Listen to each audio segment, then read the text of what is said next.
देखिए दोस्तों, आज हम साइंस के क्वेश्चन लेके आए हैं और आप लोग को मैथ हॉबी चैनल में स्वागत है। मैं संजय यादव और इसमें हम 15 क्वेश्चन लेके आए हैं। देखिए दोस्तों, ये बिना ऑप्शन वाला है और आप लोग को अगर इसका आंसर मालूम हो तो इसका जवाब कमेंट बॉक्स में लिख सकते हो, ठीक है। हेलो। तो ये 1 नंबर क्वेश्चन जो लिखा गया है, कह रहा कि निर्वात में प्रकाश की चाल क्या होती है। तो निर्वात में दोस्तों प्रकाश की चाल होती है, तो आप लोग इस जानते होंगे, ठीक है। तो जानते होंगे तो कमेंट बॉक्स में ज़रूर लिखिएगा। 3 × 10⁻8 मीटर प्रति सेकंड होता है इसका आंसर, ठीक है। परावर्तन के कितने नियम हैं, तो आप लोग को पता होगा कि परावर्तन के कितने नियम हैं। इसका 2 नियम है, ठीक है। ये बिना ऑप्शन वाला है। और परावर्तन के दूसरा नियम को लिखें। परावर्तन के जो 2 नियम है, इसका पहला नियम नहीं लिखना है दोस्तों। दूसरा नियम क्या होता है, तो इसका दूसरा नियम होता है आपतन कोण परावर्तन कोण के बराबर होते हैं। यानी आपतन कोण और परावर्तन कोण बराबर होते हैं, ये परावर्तन के नियम है, ठीक है।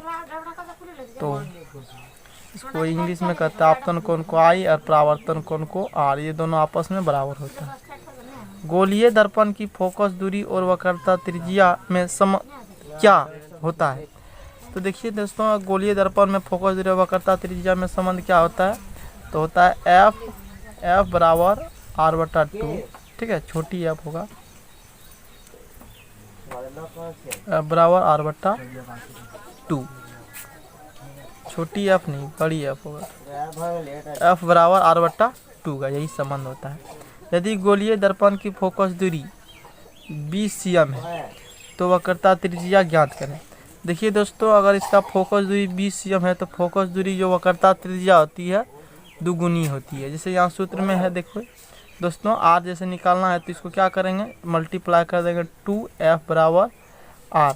तो F दिया है 20 cm, 20 × 2 करेंगे 40 cm, R बराबर हो जाएगा, कितना हो जाएगा 2 × 20 बराबर R बराबर 40 cm हो जाएगा, ठीक है।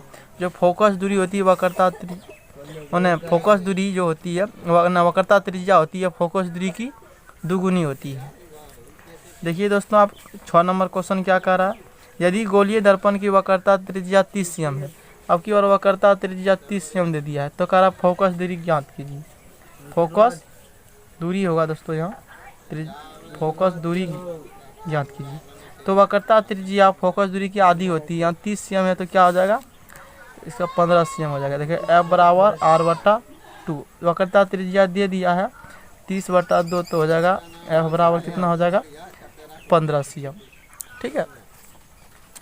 तो हम लोग इस तरह इसको सॉल्व करेंगे। उत्तल दर्पण का दूसरा नाम क्या है, तो उत्तल दर्पण का दूसरा नाम है दोस्तों, इसको हम लोग कहते हैं अपसारी दर्पण, ठीक है। अवतल दर्पण को कहते हैं अभिसारी और उत्तल दर्पण का दूसरा नाम है अपसारी।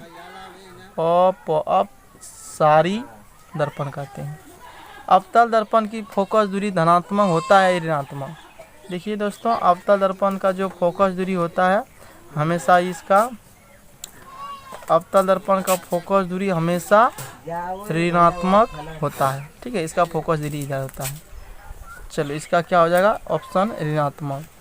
किस दर्पण में केवल काल्पनिक प्रतिबिंब बनता है, किस दर्पण में केवल काल्पनिक प्रतिबिंब बनता है, तो दर्पण के बाद हो रहा है दोस्तों, तो ये हो जाएगा उत्तल दर्पण में जो है केवल काल्पनिक प्रतिबिंब बनता है, ठीक है। और अवतल दर्पण में काल्पनिक और वास्तविक दोनों प्रकार के प्रतिबिंब बनते हैं। तो इसमें ऑप्शन हो जाएगा, इसमें ऑप्शन क्या हो जाएगा, उत्तल दर्पण में। उत्तल दर्पण में किस लेंस में केवल काल्पनिक प्रतिबिंब बनता है, दोस्तों किस लेंस में केवल काल्पनिक बनता है, यहाँ हो जाएगा, यहाँ किस लेंस में केवल काल्पनिक प्रतिबिंब बनता है, तो यहाँ हो जाएगा अवतल लेंस में। अवतल लेंस में केवल काल्पनिक प्रतिबिंब बनता है, ठीक है। और उत्तल लेंस में वहाँ दोनों प्रकार का प्रतिबिंब बनता है, ठीक है। इसका थोड़ा विपरीत होता है।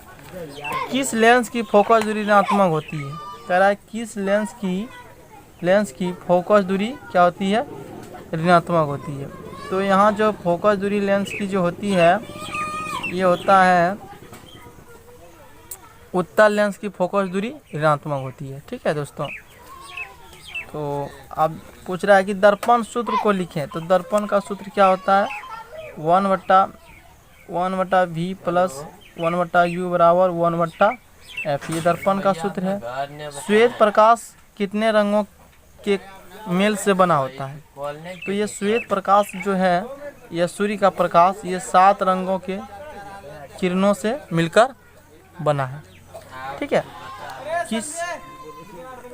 किस रंग का तरंगदैर्घ्य सबसे अधिक होता है, तो तरंगदैर्घ्य जो होता है सबसे अधिक जो दिखता है उसको लाल रंग का होता है। ठीक है दोस्तों।